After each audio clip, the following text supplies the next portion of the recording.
Здравствуйте всем.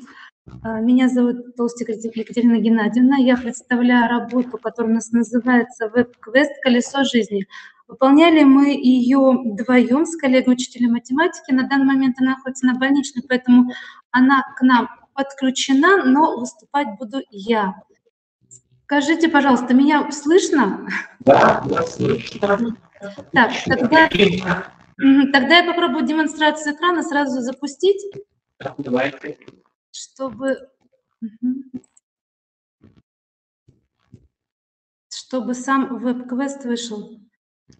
Так, ну, я не могу понять, скажите, опять же, видно? Тогда давайте начнем. Итак, ежегодно в нашем районе проводится математический марафон. Ну, как правило, на базе одной из школ собираются команды с разных школ, ну и в стандартном варианте. В связи с пандемией в прошлом учебном году в обычном варианте провести этот марафон было невозможно, и мы решили попробовать провести его в форме веб-квеста. Вот в связи с этим, что у нас и получилось. Итак, для того, чтобы провести веб-квест, был создан сайт.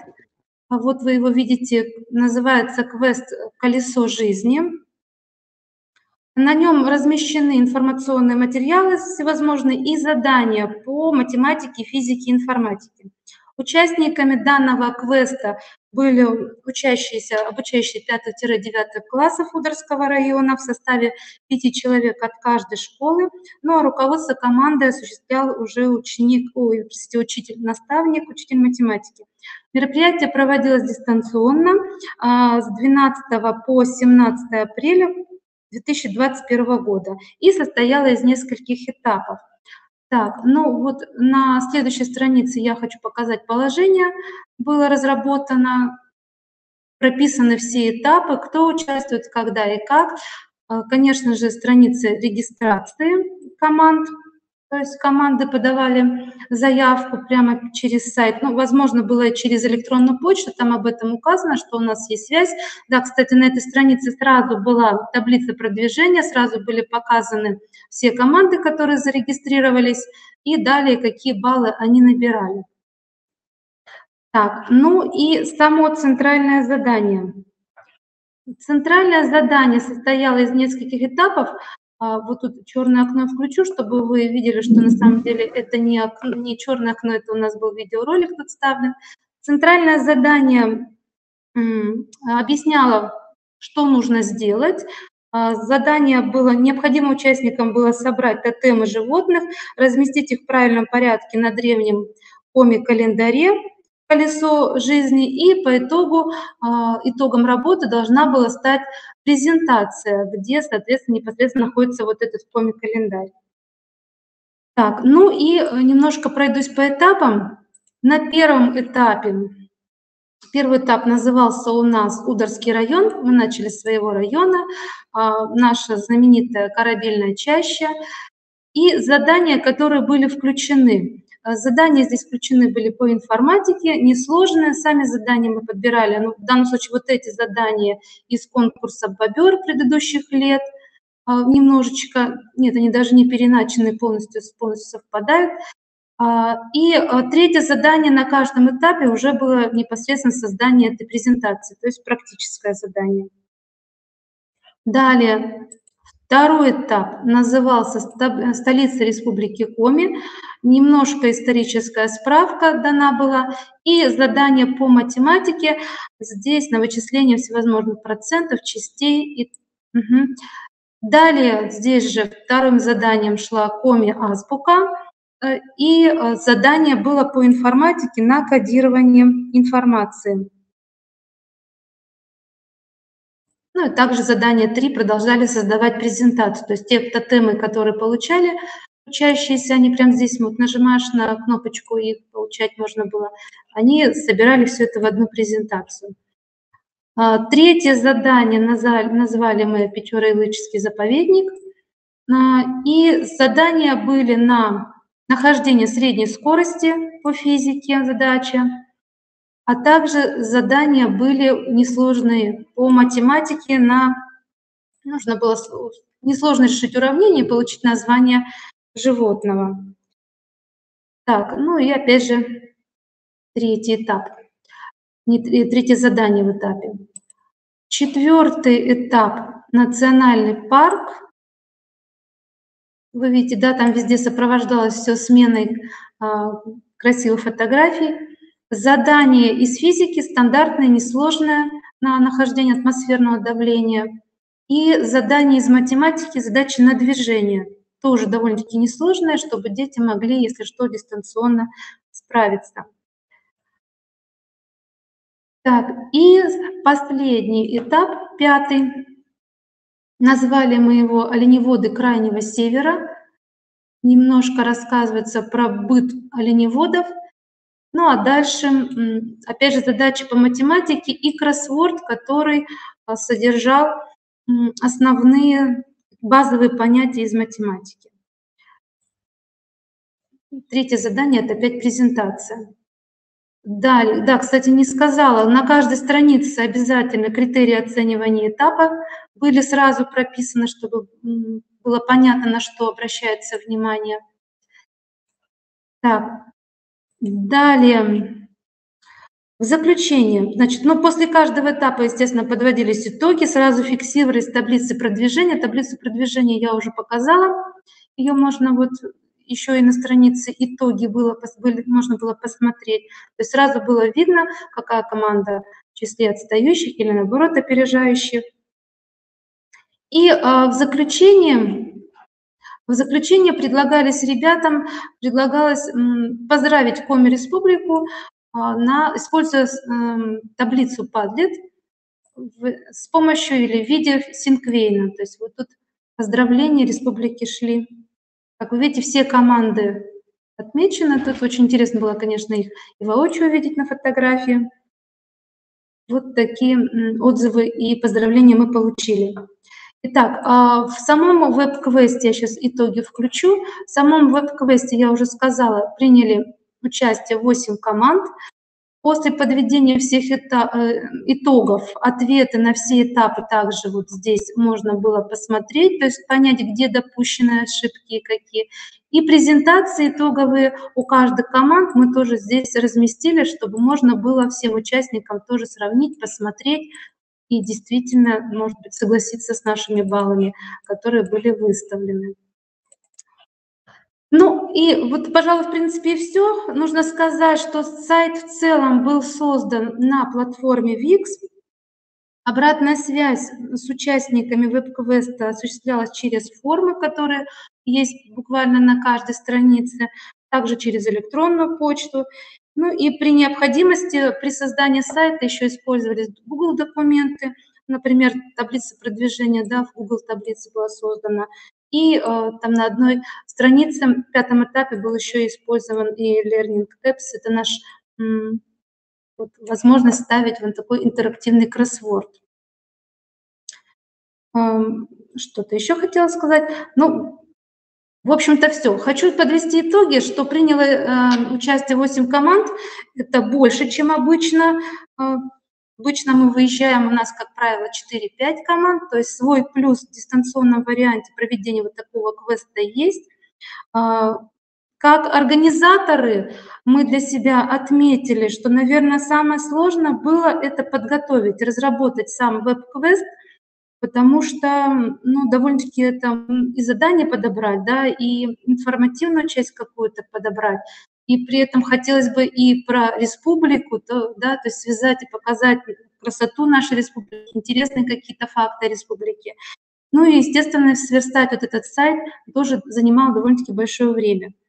Прохождение же самого квеста довольно-таки в краткий период. У нас так получилось, что это одна рабочая неделя.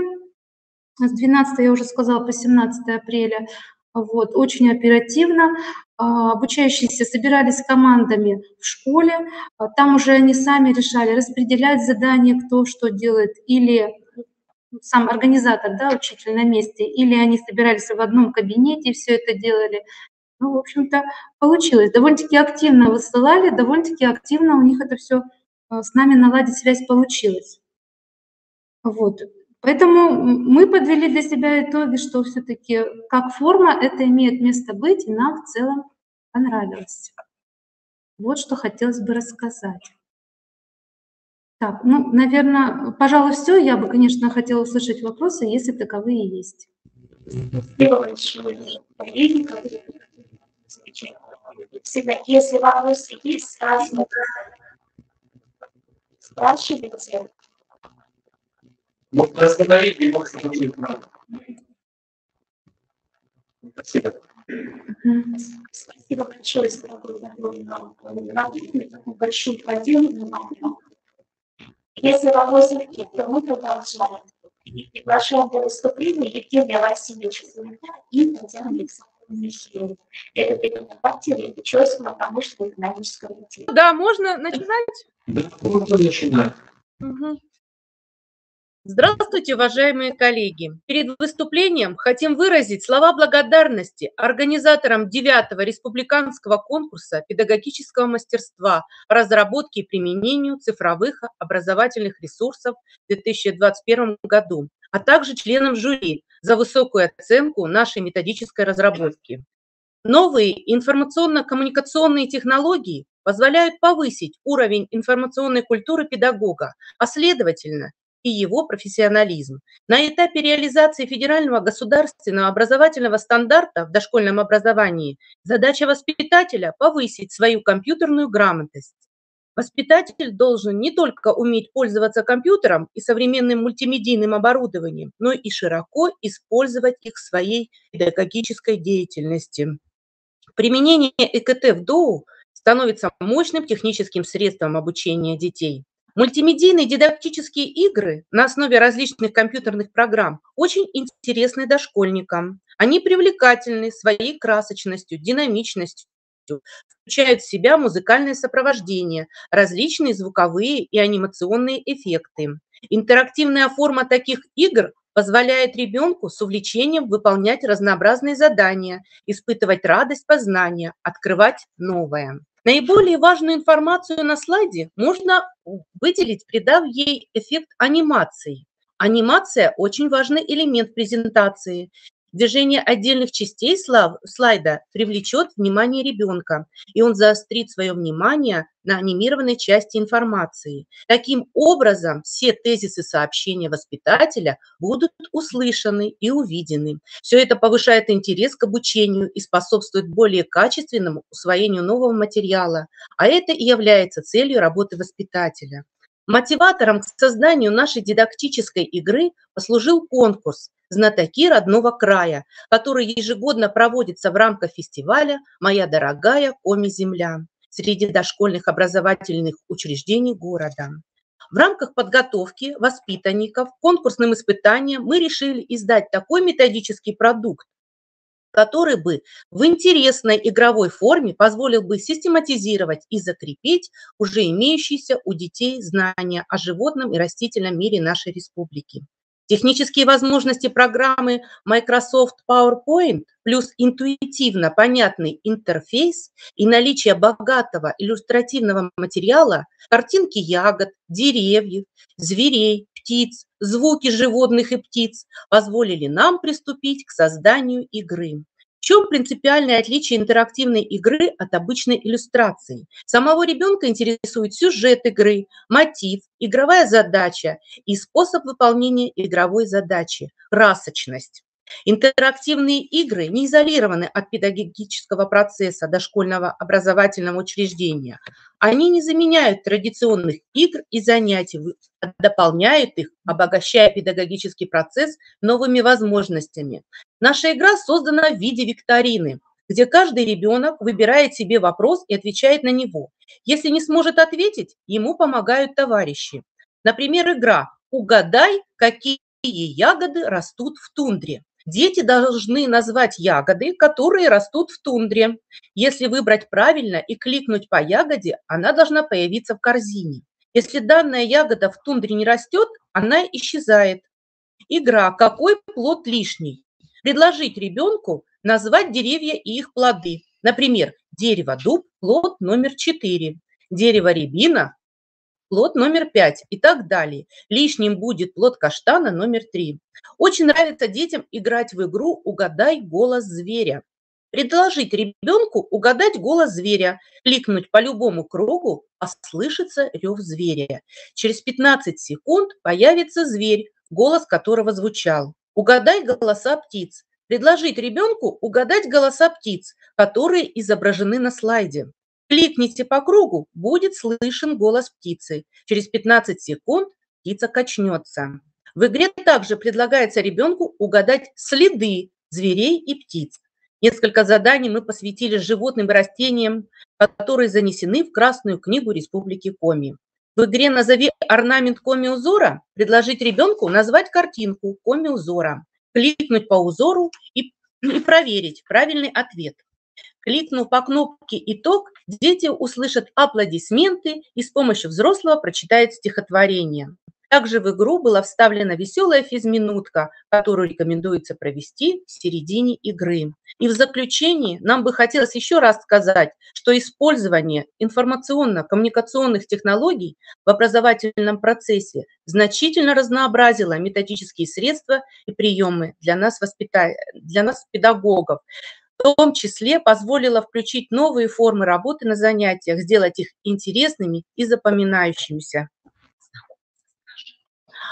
Ознакомиться с нашей игрой вы можете на сайте, размещенном на нашем сайте. Игра наша размещена. Спасибо за внимание. Спасибо большое, Наталья Валерьевна, Марина Александровна, за огромное интересное описание игры. Благодарим вас. Если у кого-то есть вопросы, то, пожалуйста, задавайте.